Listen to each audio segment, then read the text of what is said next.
À la pause, c'était un peu mal embarqué pour Monaco qui menait 2-1. Vous avez vu Mbolo, mais à la pause, à 18h. Ah bah attendez, vous n'êtes pas. Bah, faites la question. Non, mais Monaco qui gagne, faites la question. Le lancement, c'était mal embarqué pour Monaco à la pause, qui menait 2-1. Est-ce que vous avez Il n'y a aucun problème dans le lancement. Est-ce que vous avez vu le match? Bien sûr. Donc 2-1, le contenu de la première mi-temps, c'est génial. Là, on parle une minute pour convaincre Étienne Moiti. Quand c'est mal embarqué, je vois que le présentateur n'est pas content d'avoir raté son lancement, mais ça peut arriver. Racontez-moi la première mi-temps, Étienne, on y va. La première mi-temps, il y a beaucoup d'occasions pour Monaco. Il y a un lesquelles? On a vu 62 matchs ce soir, je n'ai pas tout en tête absolument. Ah bah oui, de considérer que c'était très mal embarqué à la mi-temps pour Monaco alors qu'il mène au score contre une équipe qui est assez faible, franchement, je trouve le lancement un peu exagéré. Jérôme Alonso, à la pause, il y a un changement, Ben Seguir sort, Golovin rentre. 45 minutes horribles. Il marque à la 46e. Ah si, Jo, une première mi-temps horrible. Moi j'ai adoré les mi-temps, je suis comme toi, je me suis régalé, j'ai regardé ça. D'ailleurs, dans cette équipe-là, il y a un joueur pour le PSG, c'est Zakaria. Il y a plein d'occasions pour Monaco. Zakaria. Ah bah ouais, mais c'est pas le style de l'entraîneur, il n'est pas compatible. Mais la première mi-temps, vous pouvez pas dire qu'elle vous a plu quand même, si? Non, mais côté Monaco, moi aussi, mais la première mi-temps de ce soir, je parle. Même sans être exceptionnel, ils ont eu des occasions. Le but qu'ils prennent, c'est une double erreur de l'axe central. Le but qui Singo, Keller.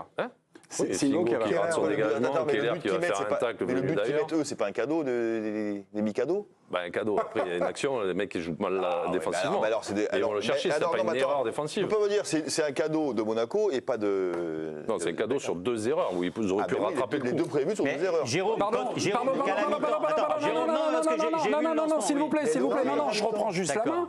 L'Étoile Rouge de Belgrade est une équipe très faible. J'ai trouvé que le match et le rythme imprimé par Monaco, moi j'ai retrouvé le Monaco de vendredi soir contre Lille en première période. Et juste après, j'ai vu quelque chose s'animer, j'ai vu des propositions, j'ai vu du jeu mais qu'il y a eu une amélioration en deuxième mi-temps. Ah non, c'était un tout autre Monaco. Moi, je me dis pas à la mi-temps, s'ils ne changent pas quelque chose, ils vont à la catastrophe. Je veux dire, ils dominent assez nettement une équipe qui est une équipe faible et ils mènent au score. Voilà, moi, j'avais un sentiment que le match pouvait éventuellement leur échapper. Moi, c'était un changement tactique ou c'est un changement parce qu'il y a une blessure?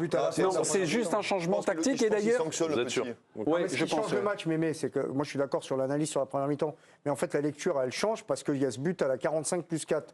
C'est-à-dire que si on fait la même analyse avec un partout à la mi-temps, c'est pas pareil, on n'a pas la même lecture. Vous, c'est par rapport à c'est le score qui nous fait qui fait que si la lecture il dit bon de toute façon ils ont fait presque le plus dur en mettant le score ça a quand même une importance en football quand même. Oui, mais vous n'étiez pas servi du score, vous étiez servi vous du contenu de la première mi-temps. Mais moi je me dis pas à la mi-temps s'ils changent pas quelque chose, ils vont dans le mur. Pas du tout. C'est pas ça que je me dis. Je me dis il y a une équipe faible en face, Monaco s'est déjà procuré des occasions en première mi-temps et s'ils continuent et qu'ils améliorent un petit peu leur niveau, ils vont gagner assez largement. Et Golovin qui rentre dans l'état où il est en ce moment, c'est-à-dire qu'il est bien physiquement, ce qui n'est pas toujours le cas avec lui, c'est souvent contre Lille, il a été nul.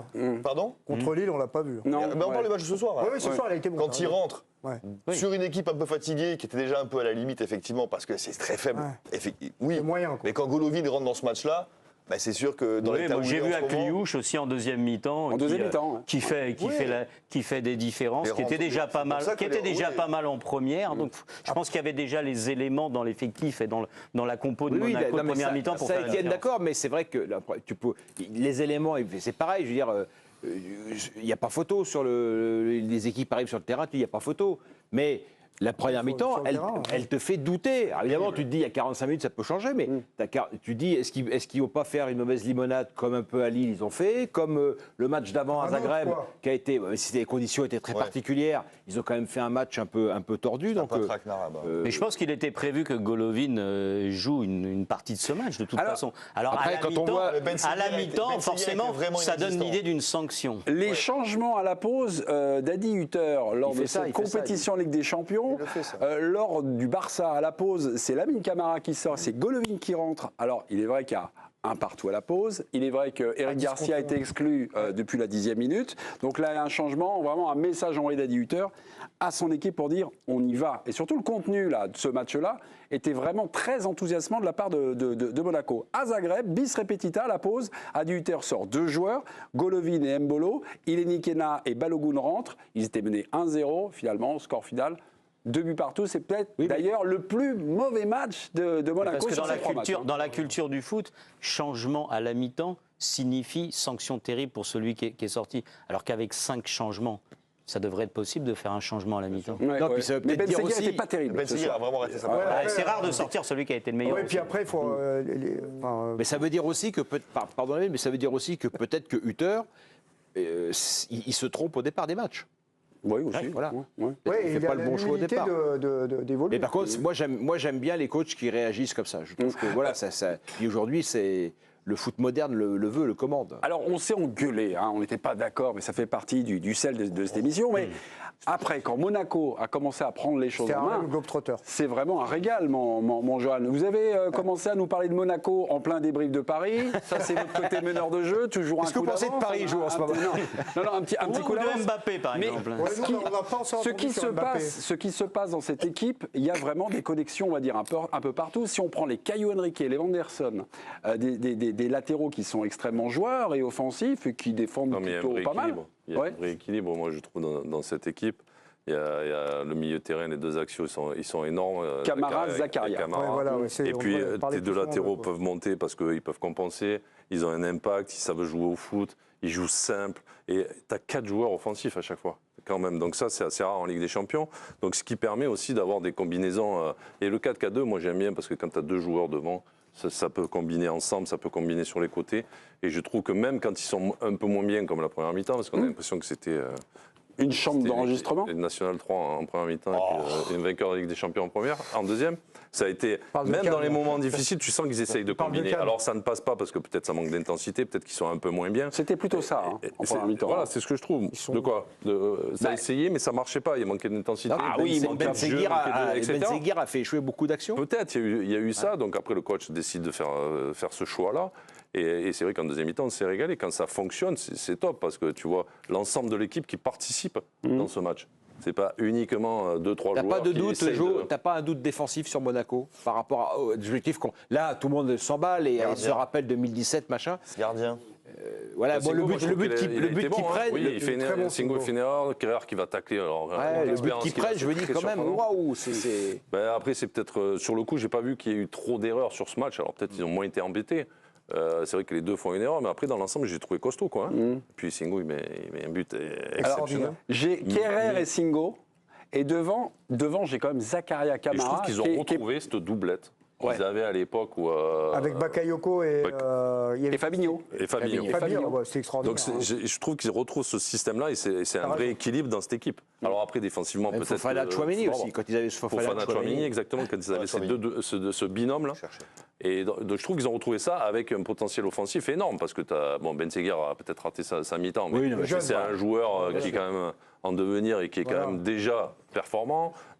Sur le banc, tu as Golovin, tu as des joueurs sur le banc aujourd'hui. Et sur le terrain, tu as Kliouche quand même. Tu as Kliouche qui est extraordinaire. Ça, c'est votre chouchou, ça. Moi, je l'adore. Pour une fois, je rejoins Etienne. Je suis d'accord avec lui. T'as bien raison. 31. On est là combien? Ma Kliouche. En plus, ce qui est beau, on va parler d'un beau joueur et on nous envoie la pub. C'est vrai? C'est fait exprès, ça? C'est toujours comme ça, d'accord. À Kliouche ou Cherki? En revanche, on avait oublié de nous donner les raquettes, on a oublié des citations tronquées. Là, ils sont là. Merci beaucoup. Étienne Moati commence à repeindre le 3e étage. Mes amis, dans quelques minutes, la suite de l'équipe du soir. Juste avant la pause, on était en train de parler, de dire du bien d'un joueur de foot. Magnès Akliouche, le chouchou de l'équipe du soir. Un vrai joueur de foot. Élégant, beau à voir jouer. Ouais. Qui joue avec les autres, qui sait éliminer, qui sait faire des passes. Un Johan Mikou, non? Pas loin. De 2024. Mais encore du boulot. Il y a encore un peu de travail, forcément, mais ça vient. Non, il va plus vite. J'ai l'impression qu'il a un meilleur pied gauche que toi. Meilleur pied gauche. Et son pied droit un peu moins bien, parce qu'il a voulu la mettre à Golovin à un moment donné. Non, mais Étienne voulait en parler. C'est un peu son registre quand il joue sur le terrain le dimanche. Non, Étienne, qu'est-ce que vous aimez chez ce joueur-là? Ça a été dit par Jo. Oui, mais ça va être mieux dit. Non, parce qu'en plus, il y a un aspect esthétique. Alors après, c'est pas forcément toujours, il fait pas que des matchs exceptionnels et il faudra qu'il en fasse beaucoup plus parce qu'il n'a pas du tout le profil d'un joueur pour Deschamps. Donc pour réussir à venir, parce que Deschamps, regarde dans les listes, il n'y a pas beaucoup de ce type de joueurs. Donc pour venir en équipe de France, il va falloir qu'il répète des prestations comme il a fait ce soir. Et moi, j'ai envie qu'il y soit parce que voilà, il apporte une touche technique, il apporte une vision du jeu, il apporte des combinaisons avec les autres qu'on voit assez peu en équipe de France. Mais c'est vrai qu'il n'est pas non plus d'une régularité absolue à très haut niveau. Il y a quelques Roland à Bordeaux, Courbis. Ouais. Il me disait quand tu n'es pas bon, il faut que tu sois au moins moyen. Tu vois, c'est ce que dit Étienne. C'est-à-dire que même quand au lieu de faire des gros matchs et puis disparaître complètement, le niveau même général. quand tu n'es pas bon, il faut que tu aies un niveau général et après, quand tu fais des grands matchs, tu es au-dessus des autres. Il y a quelques semaines sur ce plateau, on cherchait désespérément un remplaçant, Antoine Griezmann, en équipe de France. Alors, à travers votre exemple, vous avez été sélectionné chez les Espoirs. La dernière sélection, je crois que ça date de 94, 95, quelque chose comme ça. Et puis votre première sélection en bleu, c'est avec Roger Lemaire en 99. Entre les 5 ans, vous avez dit, moi, j'ai changé de club. Je suis passé de Cannes à Bordeaux. Finalement, avec Bordeaux, j'ai pu commencer à côtoyer un peu plus régulièrement le très haut niveau. Là, Kliouche, il est à Monaco. Son équipe est pas en tête du classement, mais joue les premiers rôles. Ils sont en Ligue des Champions. C'est peut-être une année, je ne dis pas le prochain rassemblement, mais peut-être une année, on va dire, un peu bascule, où peut-être que Deschamps changerait de logiciel. J'aimerais le voir. Je trouve qu'il mériterait aussi. C'est pas un peu tôt, là Là, on va le protéger un peu. Finalement, ces creux sont de moins en moins creux. Je trouve que c'est un joueur aussi, après le contact, il est bon. On voit souvent des joueurs qui, là, en ce moment, à cet âge-là, sont un peu frêles, explosent au contact. Je trouve physiquement, c'est déjà pas mal remplumé. Il est lucide après le contact. Ça, j'aime bien aussi. Souvent, quand il se fait bouger, après, il fait quelque chose de bien. Il a un peu toute la panoplie. Et dans les rassemblements de 2025, je pense que, il est bien. Mais son but aussi est intéressant. Tu vois, il rentre. Il ne va pas faire une frappe comme une mule n'importe où. Il va la placer petit intérieur dans le petit filet. Tu penses à qui? Donc ça, c'est intéressant. Bon, je pense à personne. Je trouve que ça, c'est intéressant pour des joueurs jeunes, aussi jeunes, à avoir ce niveau-là. Et quand il démarre ce qui est très bien, juste après je te dis, ce qui est très bien avec Deschamps aussi pour la liste de Deschamps, c'est que Deschamps veut aussi voir ses joueurs, pas uniquement en Ligue 1. L'oxygénation. Il veut les voir par rapport à la Ligue des Champions et il y est. Donc là, déjà, il peut avoir... Et quand il démarre pas, quand il rentre, il peut être très bon aussi. Ok.